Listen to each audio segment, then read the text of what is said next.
as I started to learn about how we work as women, how our hormones fluctuate, learning how to work with my cycles as a woman rather than to feel burdened by them, did everything in my life begin to change. We've been put into a society that has created systems that require us to be linear, that require us to be consistent, that doesn't account for the times of the month where naturally we feel lower and we need to retreat based on literal biological things happening in our bodies. This goes beyond just feeling, right? Like waking up one day and feeling like, oh, I'm feeling tired and I don't want to come into work. Like, I mean, biologically speaking, women actually have peaks and troughs, and society does not account for that. So in this video, I want to show you how I structure everything in my life down to like business and personal life that works in harmony with my menstrual cycle. So there are 4 stages that we experience every month as a woman. Obviously, this is generally speaking. So the first stage is the menstruation phase. So this can fall between day 1 to 7, and I like to refer to the menstruation phase as the winter phase. Then we have the follicular stage. So this is generally between day 7 to 14, and I like to refer to this stage as spring. The next stage is the ovulation stage, generally occurring between day 14 to day 21.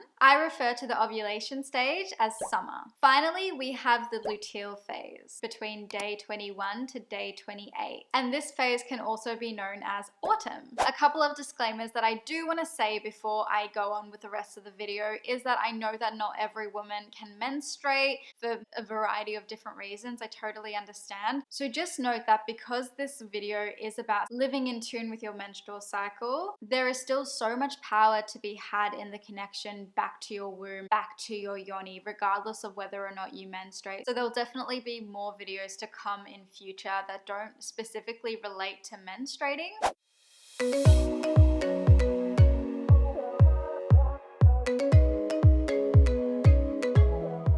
So right now I am in my spring and summer phase. Naturally, when we enter our spring and summer, our hormones rise. We feel like we want to be out there. We want to be exerting our energy. We want to be seen. We even feel like sexier, more confident. And because we feel so great on the inside, naturally you want to give, right? Especially if you've actually taken time out to be with yourself and nourish yourself during the autumn and winter phases of your cycle, which I'll talk about later on in this video.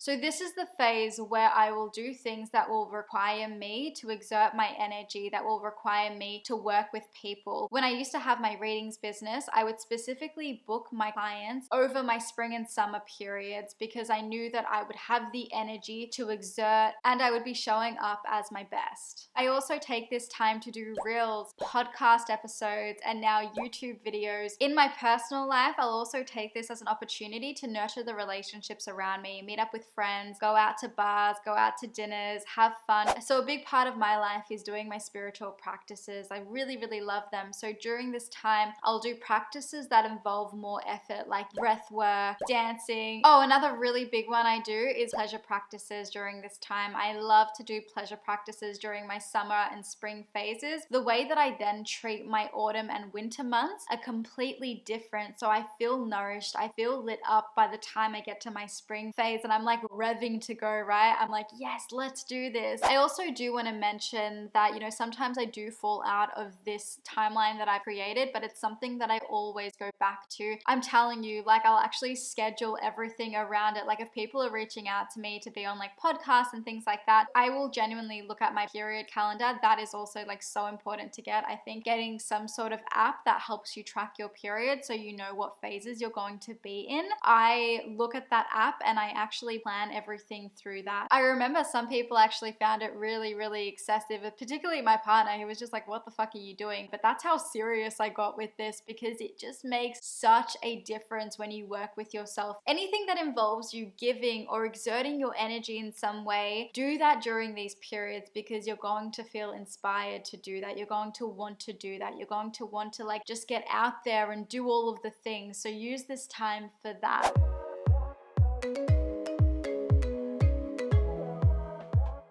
It is official. We have entered the autumn stage, and the dogs love when we enter autumn because we just get to cuddle and stay in. So during the autumn phase, what is happening is our hormones are declining. So naturally, we're feeling slower.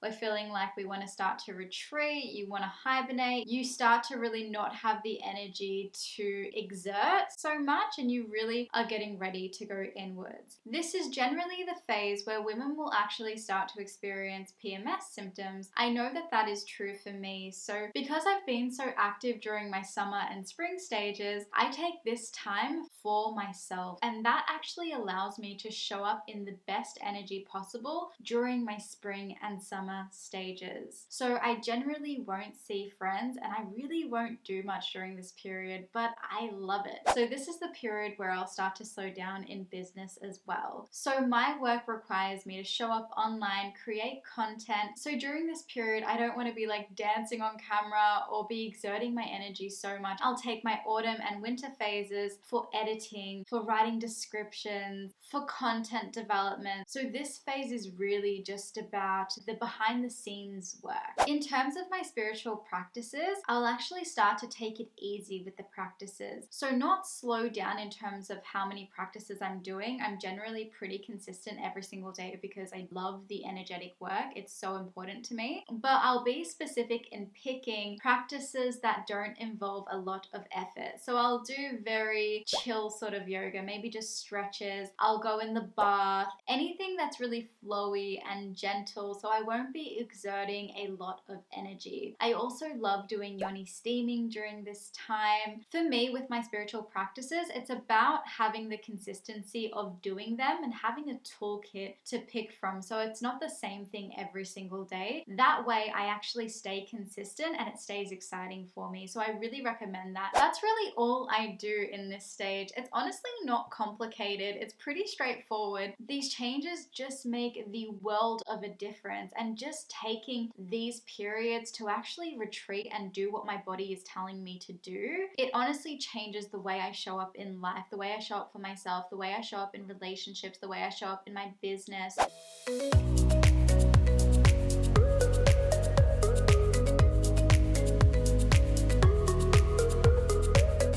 I am now officially in my winter phase. I used to hate getting my period. I honestly thought my period was just such an inconvenience, and I really disliked it. And I can tell you guys that has dramatically shifted since creating a relationship to my womb and to my blood. It's actually one of my favorite times of the month because I am so intentional with this time. I take this time to set my boundaries, and I mean, like, I am pretty crazy with this. I just like to retreat. I like my own company. I honestly just use this time to regroup, reconnect to myself. I would experience excruciating period pains. Like sometimes when I was at high school, my mum used to have to pick me up because they would get that bad, like on the floor, groveling bad. However, I found now that I'm like really intuitive and I've connected to my period in a completely different way, I've actually found that this is happening based on how the month was, based on what I'm actually releasing. Because when we're bleeding, we're actually shedding out the old. We're letting go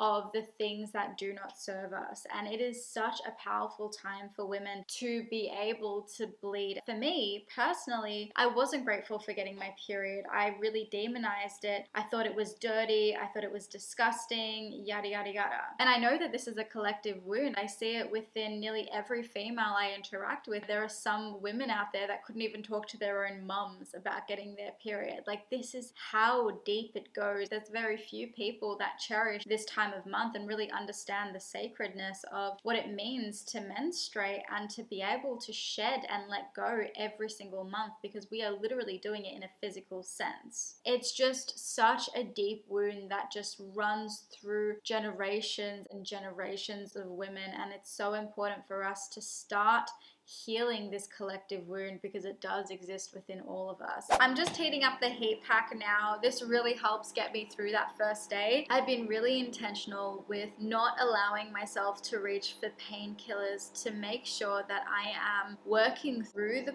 pain rather than looking for the numbing effect or the quick fix, because I really believe that pain is to be felt and it's a form of resilience for me. Obviously, this is to like some extent. I'm not going to sit here and be like, I never use painkillers. I definitely do, because sometimes I do need it. And obviously, everyone is in their own situation. Do what's right for you. But for me right now, intuitively, it feels really, really nourishing to sit with the pain, to observe the pain rather than to numb it, feel it fully, and being able to be in that discomfort. Kind of like going in an ice bath. You go into the ice bath knowing that it's going to be uncomfortable. Your mind is freaking out, but it's the practice of being able to sit in that discomfort that helps you in other areas of life. We'll just be waiting for this now. I'll be back with you in a moment. I'm going to set the intention not to have a nip slip. Stop it. Get some help. Nip slip. When I have my period, I really take it as a time to retreat. I don't make plans with my friends, and because I have an online platform as well, I'll be sure not to plan content where I have to film. Obviously, this is an exception. I will make sure to do a lot of the behind the scenes work, so I'll like write my descriptions, my captions, I'll edit my YouTube videos. So I'll do that work instead. I'll write down any ideas I get during this time, because it's actually said that women are really psychic while they're menstruating, so you can receive lots of ideas, lots of downloads. So it's a really powerful time to start connecting to your womb and start connecting to your soul. When I actually had my readings business, I would be really mindful as well of making sure I didn't book clients during this phase. I kid you not, I would have no clients for the first couple of days of my period and right before my period as well, because they were kind of my lowest points and I didn't want to show up in that energy. And just being able to like carve out that time for myself was just, it was a game changer. I have a joint podcast with my best friend, Consciously Thriving podcast. Check it out. But even with that, I make sure that we are honoring our cycles and we're planning at a time where we can both show up.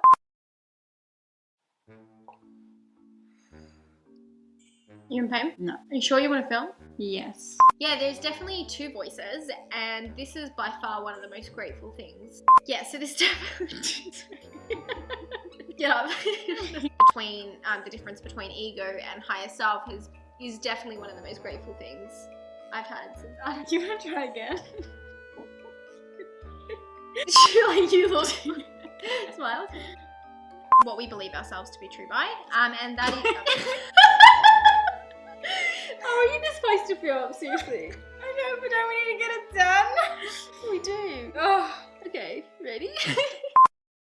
If you have the space to create this in your life, I highly recommend doing it. You know, in a 9 to 5 where you're working for someone, it's a bit harder to create those sorts of boundaries. And for anyone in that position, I just want to offer you this piece of advice that my womb coach gave to me, which was to show up for that thing. So you're mentally prepared to show up for work because you know that you have to show up for work. So you show up for work, but you make sure not to do anything else. Like that's your only task for that day. Don't then like say, oh, I have to do this and I have to do that, like do what's needed of you on that day. After that, don't schedule anything else in. So be really mindful of your plans on that day. And sometimes now I still have to show up on my period, and that's okay, because I know that I'll create space not to do anything else, and I know that that's the only thing I'll need to exude my energy for. I was gonna film this whole section today, but it's honestly the first day of my period. I can feel my energy just feeling so slow, so I'll come back to you tomorrow with the rituals that I do during this time. Now I'm actually going to do a complete separate video on what I do with my practices, but during this time, in terms of my spiritual practices, what I love to do is practices with my menstrual blood, whether it's painting, whether it's giving the blood back to the earth, whether it's actually doing face painting with the blood. I know that this sounds very triggering, and it did for me as well. It was something that I was completely repulsed by, but it's something that needs to be experienced. I won't be able to do it justice in the feeling you actually get, the reclamation you get from working with your blood. It honestly feels like a rebirth of that wild, divine feminine within, like that Lilith energy. I remember the first time that I actually put the blood on my face, I could